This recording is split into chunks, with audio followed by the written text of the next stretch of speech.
J'appelle les feignants, les crasseux, les drogués, les alcooliques, les pédés, les femmes, les parasites, les jeunes, les vieux, les artistes, les taulards, les gouines, les apprentis... Octobre 1980. L'humoriste publie un appel dans Charlie Hebdo, journal satirique dont il est très proche. Tous ceux qui ne comptent pas pour les hommes politiques, à voter pour moi, à s'inscrire dans leur mairie et à colporter la nouvelle. Tous ensemble pour leur foutre au cul avec Coluche, le seul candidat qui n'a pas de raison de mentir.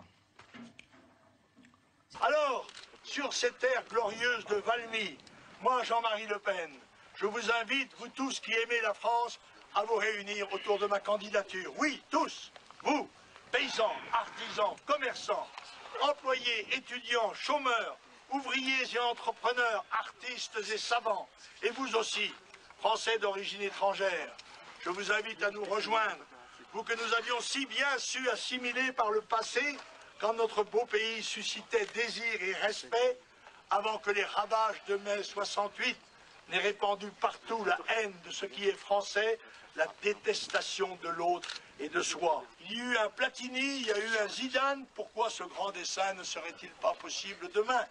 Oui, tous, non pas français de souche ou de papier, mais français de cœur et d'esprit, nous pouvons constituer demain dans un grand élan d'union nationale cette armée hétéroclite des soldats de Valmy, rassemblés autour d'une même idée,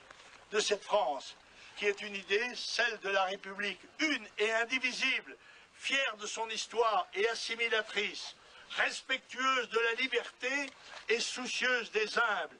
et plus que tout éprise de justice et d'égalité, celle de la République, selon notre Constitution, laïque, démocratique et sociale, oui, tous unis,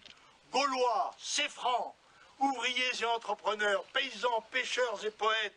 qui veulent apporter à la France leur courage et leur énergie quand d'autres, Français d'ici ou d'ailleurs, souvent d'ici d'ailleurs, ne pensent plus qu'à brader le pays, à liquider nos traditions et nos valeurs, à profiter d'elles sans plus rien lui rendre en retour.